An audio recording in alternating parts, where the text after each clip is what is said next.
โดยสบายดีสบายดีสบายดีสาวโสดหน้าใหม่เนาะทุกคนผู้จบผู้งามหากันมาเป็นครั้งแรกหรือว่าครั้งทำอิฐ ทางทำอิฐ โดยก่อนอื่นกาขออนุญาตถามซื้อน้องก่อนซื้อวันอะไร ง่ายๆกับน้องทิพย์ก็ได้ยังก็น้องทิพย์หรือน้องดิมก็ได้น้องริวหรือว่าน้องทิพย์สิโดยโอ้ซื้อใดซื้อหนึ่งก็ได้เนาะโดย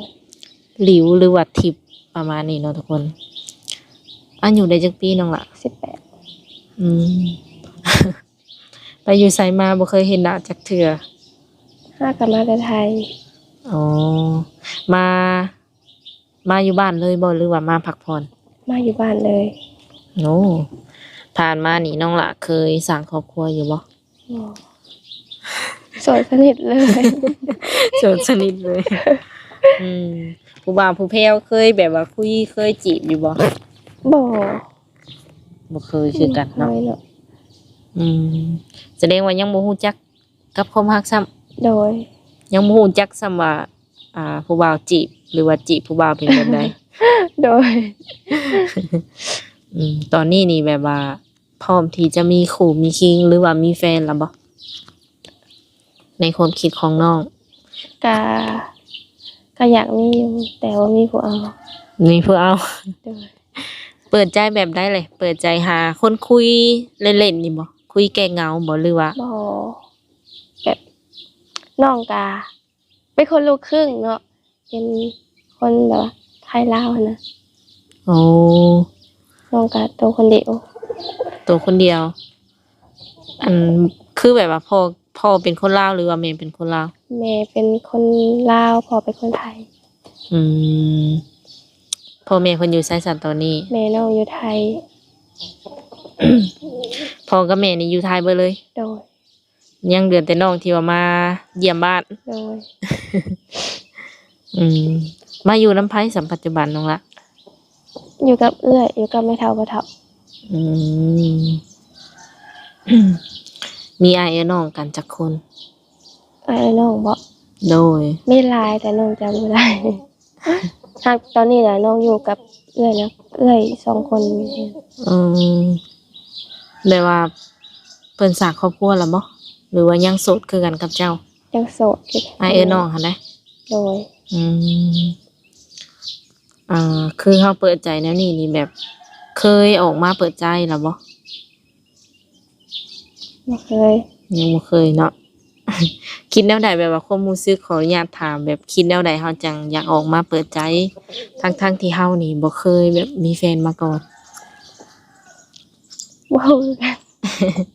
อยากมีคนคุยบ่บ่มีปานใดอยากมีคนคุยอยากมีคนแบบเฉพาะอืม บ่เคยก็ลองเบิ่งเนาะโดยเปิดใจในมื้อนี้นี่มีสเปคที่ว่าตั้งไว้อยู่บ่เนาะอยากได้ผู้ชายแบบใดก็ได้โอ้ ยกเว้นคนสักอะไรน้องบ่ว่าอืมสักลายนี่ถือว่าผ่านไปเลย โดย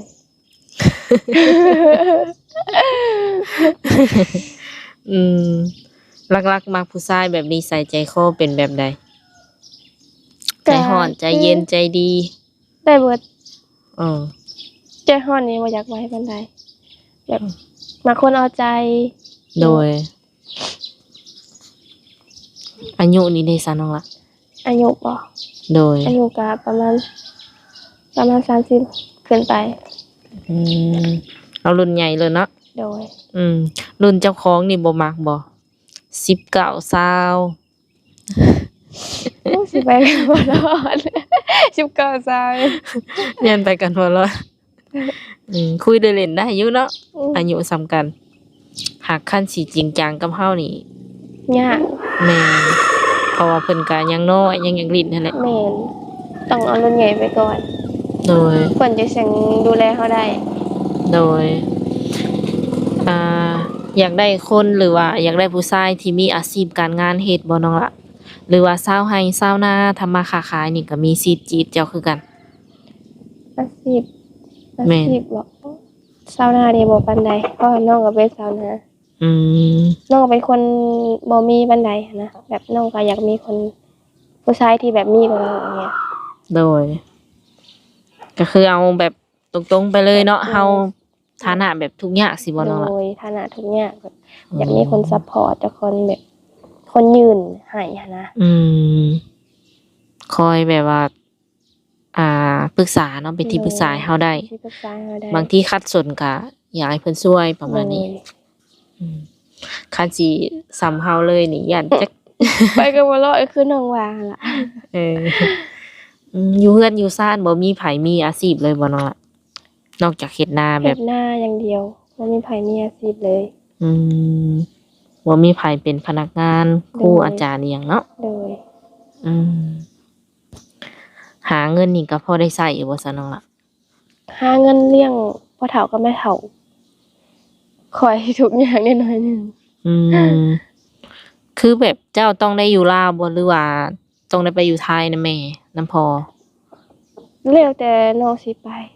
แล้วแต่ก็คิดน้อง อยู่ไสก็ได้ น้ บ่ องเมื่อยแหละ เออ เมื่อยหาเงินผู้เดียว อืมพ่อแม่ได้เพิ่นเฮ็ดเวียกหยังซะน้องล่ะ พ่อแม่เพิ่นก็แบบว่าไปแต่เพิ่นหั้นนะแบบเพิ่นก็บ่ได้อันเลี้ยงน้องเลี้ยงอันน้องตั้งแต่น้อยอยู่กับแม่เฒ่าพ่อเฒ่าตั้งแต่น้อย เพิ่นแยกทางบ่ความหมาย โดยไปแยกทาง พ่อกับแม่น่ะแยกทาง โดย โอ้อันที่ว่าอยู่ไทยนี่เพิ่นบ่ได้อยู่นํกัน โดย เข้าใจว่าเพิ่นอยู่ไทยนํกันสินะ เพิ่นไปอยู่นำกันเพิ่นแยกทางกันตั้งแต่น้องจักขวบอ่ะ8ขวบ พอดีจำความได้หน่อยๆเนาะแม่นี่เป็นคนลาวแต่ว่าเลิกลากับพ่อเลยก็เลยว่าหาเงินอยู่ไทยเลยบ่ประมาณ โด นี้บ่ ยบ่ได้มาเลยหาเงินอยู่ไทยเลยเพิ่นก็โทรหาน้องอยู่แต่ เออ โทรไปยามใดเพียงแต่บ่มี เออพอได้เพิ่นก็ซัพพอร์ตเฮาอยู่บ่เรื่องเงินเรื่องคำยืนเฮาอยู่บ่ เพิ่นก็ยืนอยู่บ่หลาย หากถือว่าเพิ่นก็ยังบ่ได้ถิ่มบ่ได้ปะน้องเนาะ เพิ่นก็ยังบ่ได้ถิ้มบ่ได้ปาน้อง พอไปทางแม่ไปทางประมาณนี้ โดย จังพ่อน้องจังว่าตัวคนเดียวเนาะ โดย ก็ยังงงอยู่ตอนน้องว่าตัวคนเดียว หมายถึงว่ามาอยู่ลาวตัวคนเดียวนี่บ่ว่าคิดในใจ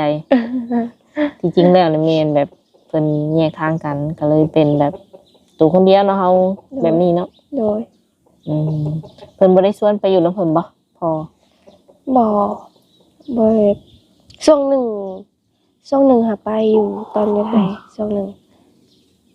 ก็ไปอยู่น้ำเพิ่นไปเรียนน้ำเพิ่นจนจบม โดยน้องหลานจบม .4 เรียบร้อยแล้วเนาะ .4 โดย อ่านออกเขียนได้เบิดเลย โดย อืม ภาษาต่างประเทศก็ได้บ่น้องละ แต่ในภาษาไทย เออ ภาษาต่างประเทศน้องบ่ค่อยได้ปานใด โดยไทยลาวนี่ได้อยู่ โดย ในใจนี่คิดว่าอยากคบกับผู้บ่าวทางใด ไทยกับต่างประเทศ ลาวนี่บ่ซิดบ่ลาวไปอยู่ต่างประเทศก็มีได้เลยแบบว่าหนุ่มลาวไปอยู่อเมริกาก็มีเนาะ แบบต่างแบบบ่ปานใดเนาะคนลาว อืม พอน้องเคยเจอมาเลย เออ ประตูอะน้องจะบ่อยากลอง เออ ครบทั้งที่ก็อยากได้คนที่ว่าเพิ่นจริงจังสิบ่ โดย เปิดใจครั้งแรกครั้งทำอิฐตั้งแต่เปิดใจมานี่ มีคนเข้ามาคุยจักคน ยังบ่ทันมีเดือน อีหลีบ่ โดยอลี คือว่าน้องกับผู้จบผู้งามอยู่เนาะทุกคนหากบ่มีคนเข้ามาคุย จักเสร็จแล้วได้เนาะ เอ น้ อ องก็ เฟซไลน์ก็มีอยู่บ่เฟซไลน์ น้องบ่ได้ในเฟซลินแต่ไลน์กับ IG อ๋อหากถือว่าเฮาก็มีช่องทางติดต่ออยู่เนาะ โดย มันหากบ่มีแบบว่าผู้บ่าวเข้ามาคุยเอง โดย อืมภาระเฮาหลักๆนี่มีอีหยังแน่น้องละที่ว่าเฮาต้องดูแลน้องละลองว่าเบิ่งใหม่เนาะ ภาระเฮานั่งๆก็ แม่น ก็คือน้องว่าแหละก็คือเงินอย่างเดียว เงินเลี้ยงอันพ่อเฒ่าแม่เฒ่าสิ โด บ่ ยพอเฒ่าไม่เฒ่าก็บ่ค่อยสบายนี่หันนะแบบ อืม เจ็บอ่อนแอนๆประมาณนี้หันนะ อืมคือความหมายว่าเพิ่นนี่อยู่น้ำน้องบ่ โดยหักอยู่เพื่อนคนละหลังคนนี้นะแบบเพิ่นอยู่เพื่อนเมียเพิ่นแบบนี้หันนะ อืม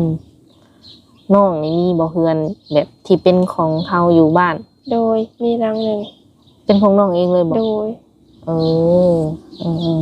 ที่แม่เฮ็ดไว้บ่หรือว่าเฮาเฮ็ดโดยมือเฮา เฮ็ดน้ำกันนั่นเป็นแบบออกกันคนละเครื่องแบบนี้นะ เก่งเนาะ พอได้อยู่แบบยามมาลาว โดย ในใจตอนนี้นี่ยังบ่คิดอยากไปเฮ็ดงานอยู่ฝั่งไทยเนาะ โดย ยังเมื่อยอยู่ โดย ไปเห็นงานอยู่ไทยเกือบ3 ปี เกือบ3 ปี โดย ให้หน้าตะกร้านี่กาได้เฮ็ดอยู่บ่ เห็ด คือเฮาไปหาเงินอยู่ฝั่งไทยนี่ไผเฮ็ดตากับยายบางเทื่อก็ฝากเงินมาให้เพิ่นหาคนเห็ดบางเทื่อกับซอยคนเห็ดนะจ้างคนเห็ดแบบนี้นะ จ้างเอาเนาะ โดย เฮาบ่ได้มาเฮาก็จ้างเอาปีนี้นี่คิดว่าสิเฮ็ดเองหรือว่าจ้างคือเก่า เห็ดเอง ปีนี้บ่ค่อยมีเงินเลยนี่เขาสิเฮ็ดเองอยู่ เฮ็ดเองเฮ็ดเป็นอยู่บ่ เป็น อันว่าโตน้อยๆแบบคิงบางหางน้อยนี่ดำนาก็เป็นเนาะ เก่งได้ทำนา เก่งเหมือนนะ น้อยซื่อแต่ว่าแข็งแรง โดย จักคนสิลงไห้ลงนานำเฮา มาทำไม่เท่าแล้วก็เอื้อย แต่ละปีนี่ได้ข่าวหลายบ่เนาะ ก็พอกินพอใส่ ใส่บ่หลายคือเรา เป็นอะไรคือว่าเว้าคอยแท้น้อง บ่ใส่บ่เป็นหวัด บ่หรือว่าเป็นแนวนี้บ่แบบเวลาคุยกับผู้บ่าวก็เป็นแนวนี้บ่นะ บ่เป็นหวัดแล้วเจ็บคอนะ ส่วนโตวแล้วนี่เป็นคนแบบใดใจร้อนบ่หรือว่าใจเย็น บ่เป็นคนที่นี่อะไรวะ ใจเย็น อารมณ์ดี อารมณ์ดี ใจเย็น ช่วงสิหายผู้บ่าวบ่เป็นเนาะ ก็เป็นตาให้ก็ให้อยู่เลย ก็ให้เป็นอยู่ เบิ่งทรงแบบว่า ขันย่ำยังให้พายก็คือว่าบ่เอาเลยนี่ค่ะ บ่ โดย ก็คือตัดเลย ตัดเลย ตัวหนึ่งนี่บ่มักก็คือลายซักเนาะ โดย แต่ว่าอย่างอื่นก็คือโอเคอยู่ โดยโอเคเบิด คิดว่าจะใส่เวลาเบิ่งใจกันจักเดือนน้องละ ก็ จังสิเอาเพิ่นมาเป็นแฟนเฮา แล้วแต่เพิ่นนะคะตัดสินใจเนาะ บ่ได้ขึ้นกับเจ้าว่าซะ เพิ่นก็ ถ้าสมมุติเพิ่นเข้ามาเพิ่นอยากปิดใจได้เด้อปิดใจเลยได้จ้ะเห็นอะไร จะเสียเพิ่นตัดสินใจเองบ่หรือว่าเฮาต้องแน่ใด ก็อีกอย่างก็ค่าเข้ามาทีแรกก็สิปิดใจน้องเลยมันก็บ่ได้เนาะมันก็2-3 ทิศอย่างงี้นะพอได้อยู่ เป็นเดือนเป็นหยังได้อยู่เนาะ โดย ไวโพดติเข้ามาแล้วปิดเลยนะ ไว้พูดเข้ามาแล้วปิดพูดท่านเว้ายังเลยปิดใจเร็วพอได้ ต่ำสุดกันประมาณ1 เดือน 2-3 ทีเพิ่นว่าประมาณนั้นเนาะ โดย เรื่องอายุนี่คือเจ้าบ่ได้ติแท้ๆบ่แบบว่า50 60ก็คิดว่าสิคุยกับเพิ่นได้อยู่บ่ 60นี่บ่ปานใดได้เพราะว่าน้องก็อยากได้คนดูแลน้องนะน้องเพิ่นสิไปดูแลเพิ่นสิได้บ่แม่ ส่วนหลายเนาะคนที่ว่าเพิ่นอายุหลายเพิ่นก็สิมีทุกอย่างพร้อมเนาะ โดย มีแต่ว่าถ้าเฮาเบิ่งแย่งเพิ่นก็สิเป็นแบบ คือเฮาดูแลแบบคนในเฮือนเนาะ โดย เรื่องสุขภาพร่างกายหยังของเพิ่นน่ะนะ อ๋อ สมมุติว่าเพิ่นมีเงินแต่ว่าเพิ่นก็เริ่มเฒ่าเพิ่นก็อาจจะบ่อยากแข็งแรงเนาะมื้อหน้ามื้อไหน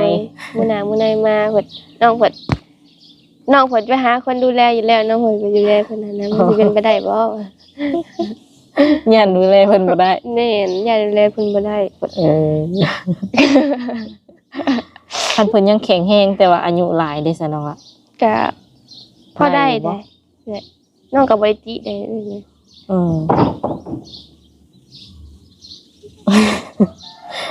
อายุหลายแต่ว่าแข็งแรงถือว่าผ่านเนาะ โดย อยากได้คนที่ว่ามาดูแล โดย มา ค เทค อย แค ซัพ ร์ พอร์ตเทคแคร์น้องยืนให้ทุกอย่างนะ อืมถ้าเพิ่นเฮ็ดทุกอย่างที่เฮาต้องการน้องหลาสิซื่อสัตย์กับเพิ่นได้บ่ โดย เฮ็ดได้เนาะ โดยแบบน้องเป็นคนที่แบบหักภัยและหักแท้แบบจงปักเลยหั่นนะ อืม แบบน้องเคยมีนะ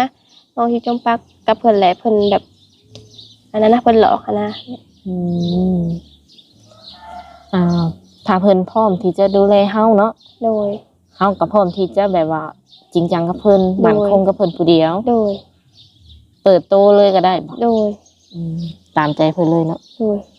อืมก็เคยแบบว่าจริงจังเลยถึกตัวสิบ่ โดย เพิ่นมีคนใหม่บ่หรือว่าแนวใด กาเพิ่นก็คืออีกคนเนาะที่น้องสัมภาษณ์มานะกะ อืม เคยเด้ล่มกับผู้หนึงแล้วไปล่มกับหมู่น้องนี่นะ อืม น้องเลยน้องก็เลยแบบตัดสินใจว่ามักอย่างนี้นะ คันแบบนั้นบ่โอเคบ่ โดยบ่โอเคแบบว่าท่านว่าถามน้องเนาะซึ่งมันว่าก็ถามน้องว่าพร้อมใส่หูจักบ่เลยคันว่าน้องว่าตอบว่าได้อะก็คือว่าน้องบ่ได้ว่าหยังเนาะอันนี้แบบคุยกับน้องแล้วไปคุยกับหมู่น้องอันนี้หันนะน้องบ่เห็นบ่ว่าน้องก็ตกใจนะฮะคือคุยกับคนเดียวกันแบบนี้หันนะ เลยจะเฮ็ดแนวใดบัดนี้ ก็น้องก็เลยตัดสินใจว่าให้หมู่เป็นนี้หันนะ ให้หมู่ซะ คือโยกให้เลยบ่ เลยคือโยกให้เลย อืม น้องเพิ่นหักไผละฮักอันนี้เราเลยจมปากเลยแบบนี้นะ อืมถ้าเพิ่นสิมาหาหรือว่ามาเบิ่งตัวจริงนี่ได้บ่ โดยอย่าตื่นน้องได้ล่ะต้องขอได้ซ้ำนี่นะ เด้อ เหมือนกัน บ่ตื่นเนาะคนบ่จบงามจะสิตื่นเฮ็ดหยังเพิ่นให้ไปหาแบบอยู่ฝั่งไทยมุกดาหารอีหยังแบบนี้ไปได้อยู่บ่ โดยต้องไปกับยายได้ล่ะ อืม ต้องไปกับแม่เฒ่าพ่อเฒ่าย ายนี่เพิ่นยังแข็งแรงบ่ โดยเพิ่นยังแข็งแรงอยู่ อืม ยังได้อยู่หักแต่ว่าเพิ่นก็เจ็บเอวปวดเอดเพิ่นนั่นล่ะ อ๋อหากยังไปแบบไปหันไปนี่ได้อยู่เนาะ โดย บางครั้งบางคราว โดย อืมอยู่เพื่อนตลอดบ่น้องละมาบ้านนี่ โดยอยู่เพิ่นตลอดบ่ค่อยออกไปไสนานๆที่จะได้ออกไปในเมือง อืมอยู่กับไผแต่ละมื้อ อยู่กับเอื้อย บ่เหงาบ่ ก็เหงาอยู่เหงาอยู่แต่บ่หลายแต่เนี่ยหมู่มากอะลินน้ำหมู่อย่างเงี้ยนะ อืมบ่ได้ไปแบบว่าปาตรงปาร์ตี้น้ำเขาบ่ บ่ บ่มักลิ้นบ่เรื่องนั่นแหละ กะบ่แม่นว่าบ่มักเล่นเอ้ยเว้าตรงๆแบบไปนำหมู่เนาะหมู่ก็ชื่อแบบห่านกันนั่นน่ะนี่หั่นนะไปตีกันแบบน้องผมบ่ค่อยมีเงินก็เลยว่าบ่ไปอย่างนี้นะ บ่ ขาดได้ตัวเดียว ตัดปัญหาเลย โดย เนาะ ตัดปัญหาเลยก็คือว่าบ่ไปอย่างนี้นะ อืมมักลิ้นอยู่กินได้อยู่ โดย กินเหล้ากินเบียร์นี่กินได้ ได้อยู่ น้องละมีโรคประจำตัวบ่ บ่ บ่ได้เป็นหยัง บ่ได้เป็นหยัง แข็งแรงปกติเนาะ โดย คันว่ามีเงินมีคำนี่หมู่ชวนไปก็ไปอยู่ โดยก็ไปอยู่ คันมีผู้บ่าวนี่คือสิบ่ได้ไปเรื่อยว่ะ โดย เพิ่นน่าจะห่วง โดยเพิ่นน่าสิห่วงเลย เฮ็ดได้เนาะสมมุติเพิ่นบ่ให้ไปดู โดยเฮ็ดได้สมมุติว่าคันว่ามักกินมักเที่ยวคือกันนี่ก็ไปนํกันอย่างนี้นะ ได้ อืม ถ้าเพิ่นบ่ให้ไปก็คือตัดปัญหาว่าบ่ไป โดยเป็นเด็กดีของเพิ่นเอง โดย ถ้าว่าเพิ่นอยากทักมาหลินน้ำนี่แจกหยังให้เพิ่น แจก IG กับ LINE เพราะว่าเฟซน้องบ่ได้ลิด เพิ่นสามารถทักหาเฮานี่ได้ช่วงใด ได้ตลอดเวลาก ลางคืนนี่นอนประมาณจักโมง กลางคืนนี่บางเทื่อก็นอนดึกบางเทื่อก็นอนบ่ดึกปานใดเวลามันเมื่อยแห้งๆนี่นอนแต่ 7-8 โมงพุ่นล่ะ อืมทักถือว่าทักมาได้ตลอดเนาะ โดย คันคือทักมาแล้วน้องบ่ตอบนี่ เฮ็ดเวียกเฮ็ดงานหยังอยู่บ้านนึ่งข้าวบ่หรือ นึ่งข้าวล้างถ้วยล้างชามนี่นะเฮ็ดเวียกไปหันไปนี่อีกเรื่อยๆไปเลยนะ อืม ให้แม่เฒ่าพ่อเฒ่าถ้าน้องไว้ตอบถ้าว่าน้องเห็นน้องก็สิตอบกลับอันนี้ อื นะ มมักอยู่บ่ผู้ชายแบบว่าขี้หึงขี้หวงประมาณนี้นะไปไสก็อยากให้บอก พอได้ เออ แบบเวลาเฮาบอกแล้ว เขาก็คือกันได้เวลาไปใช้เขาต้องบอกเราแบบนี้นะ ว่า ก็พอได้ อืมไปใส่มาใส่บอกกันนี่ถือว่าได้อยู่ โดย อย่าว่า โอเค รำคาญนะ บ่รำคาญได้เสมอดีได้คนจีนไปหันไปหนีแล้วมาบอกเฮาหั้นนะ บ่ น้องหลานตัวน้อยๆเนี่ยนี่หาแบบน้ำหนักเท่าไหร่นี่ น้ำหนักน้องบ่ โด ประ ย มาณ35-40นี่แหละ ว้าวน้อยกว่าอันเข่าซอมหนึง น้อยแฮงเนาะทุกคนน้ำหนักเพิ่นสูงนี้ได้ซั่นน้องล่ะ 150 อืมก็สมดุลกันอยู่เนาะ โดย ค่ะโอเค ทุกคนเนี่ยมีแต่เป็นประมาณนั้นเลยเนาะสุดท้ายนี้มีหยังอยากฝากถึงผู้บ่าวที่ว่าเพิ่นสิเข้ามาคุยกับเฮาอยู่บ่อยากบอกหยังกับเพิ่นบ่ กาอยากบอกเพิ่นว่าซัพพอร์ตหลายๆเด้อ สิได้ใจน้องไปขอ เด้อ ก็โอเคเนาะมื้อนี้ก็ถือว่าสัมภาษณ์น้องเพิ่นนี่โดนพอสมควรมื้อหน้ามื้อในคันว่ามีเวียก หรือว่ามีโอกาสก็สิมาหาใหม่เนาะ โดย โดยสบายดีเนาะ ไปดี